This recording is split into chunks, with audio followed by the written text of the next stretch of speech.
Welcome दोस्तों, आप सभी का स्वागत है आज की नई वीडियो में। क्या आपको लगता है आपकी जिंदगी में दुख, मुसीबत, परेशानियां बहुत ज्यादा हैं? कामयाबी सिर्फ नाम की और नाकामी बहुत ज्यादा है। लोग आपका गलत इस्तेमाल कर लेते हैं, धोखा दे देते हैं, आपके साथ चीटिंग करते हैं। अगर हाँ, तो ये वीडियो सिर्फ और सिर्फ आपके लिए ही है। Founder of Islam Muhammad Mustafa सल्लल्लाहु ताला अलैहि वसल्लम ने फरमाया, इन्नमल आमालु बिन्नियात, यानी तुम्हें जो मिलता है वो तुम्हारी नियत का ही नतीजा है।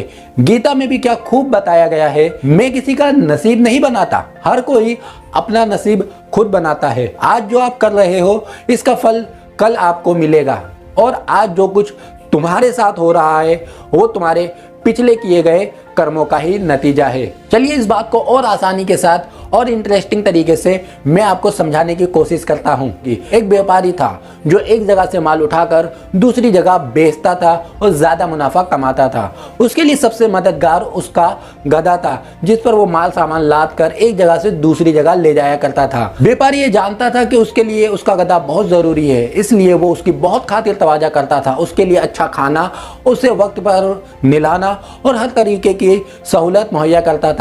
लेकिन दूसरी तरफ जो गधा था वो बहुत ही आलसी था, वो काम से हमेशा दिल चुराता था। उसके काम से दिल चुराने के बावजूद भी उसका मालिक कभी भी उस पर नाराज नहीं होता, कभी भी उसे मारता तक नहीं।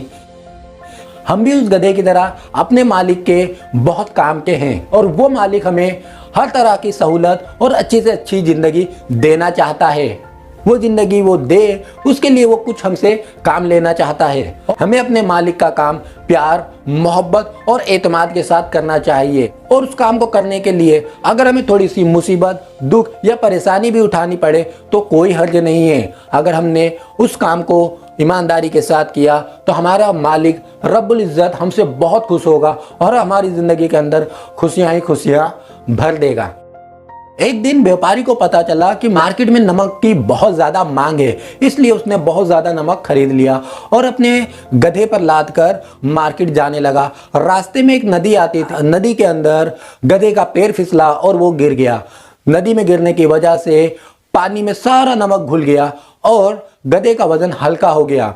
एक तरफ जहां वो व्यापारी सोच रहा था कि कोई बात नहीं, गधे की इसमें कोई गलती नहीं है, चलो आज मेरा दिन खराब था, अब हम घर चलते हैं। वहीं दूसरी तरफ गधा ये सोच रहा था कि ये तो नया तरीका मिल गया, अब मैं इसी तरह से नदी में बैठ जाया करूंगा और सारा वजन खुद ब खुद हल्का हो जाएगा और मुझे इस तरह से मार्केट जाना नहीं पड़ेगा, मेरी मेहनत भी बचेगी, वक्त भी बचेगा, खा पी के ऐश करूंगा।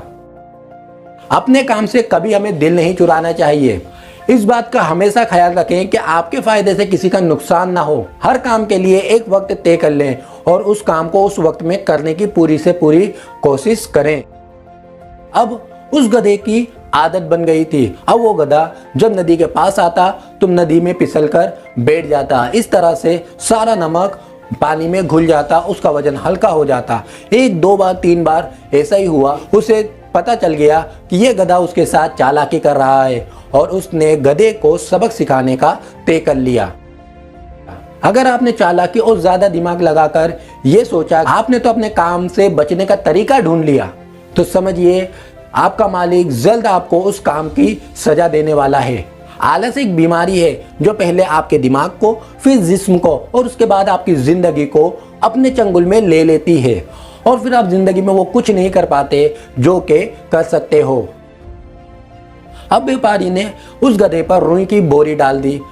इस बार भी गधा गया और पानी में बैठ गया, लेकिन बोरियों के अंदर रुई थी, इस वजह से रुई ने सारा पानी सोख लिया और गधे का उठना भी मुश्किल हो गया। अब मालिक ने छड़ी उठाई और गधे को मारना शुरू करा। मार की वजह से गधा उड़ गया और बाजार तक गया और बाजार से वापस बोझ उठाते हुए घर आया। उसके बाद उसने कभी भी चालाकी करने की कोशिश नहीं की।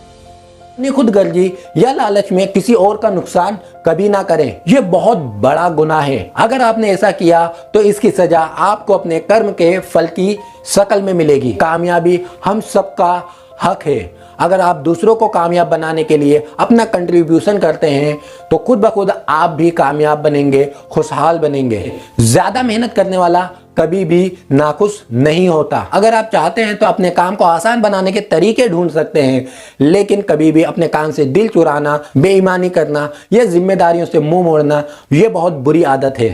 जो तरीका अल्लाह रब्बुल इज्जत ने आपके लिए तय किया है, अगर आप उसी तरीके पे चलते हैं और चलकर अपनी जिंदगी गुजारने के बारे में सोचते हैं, तो यकीनन आपकी जिंदगी में से दुख, मुसीबत, परेशानियां खत्म हो जाएंगी और खुशियां ही खुशियां बाकी रहेंगी, कामयाबी ही कामयाबी बाकी रहेंगी। याद रखें, आपका फायदा इसी में है कि आप दूसरों का फायदा करें। जब आप दूसरों का फायदा करेंगे तो खुद ब खुद आपका भी फायदा हो जाएगा। अगर आप दूसरों से प्यार के साथ रहेंगे तो आपको भी प्यार मिलेगा। अगर आप दूसरों के लिए आसानियां पैदा करेंगे तो आपकी ज़िंदगी में भी आसानियां पैदा हो जाएंगी। अगर आप दूसरों के लिए अच्छा करेंगे तो आपकी ज़िंदगी भी अच्छी हो जाएगी। इन शॉर्ट, आप जो दूसरों के लिए करेंगे वही आपको मिलेगा। इसलिए सबकी लाइफ को अच्छा बनाएं, सबकी लाइफ को कामयाब बनाएं, सबकी लाइफ को बेहतर बनाएं। आपकी लाइफ खुद ब खुद बेहतर, कामयाब और अच्छी बन जाएंगी। खुशियां आपके दर पर पहरा डाल देंगी।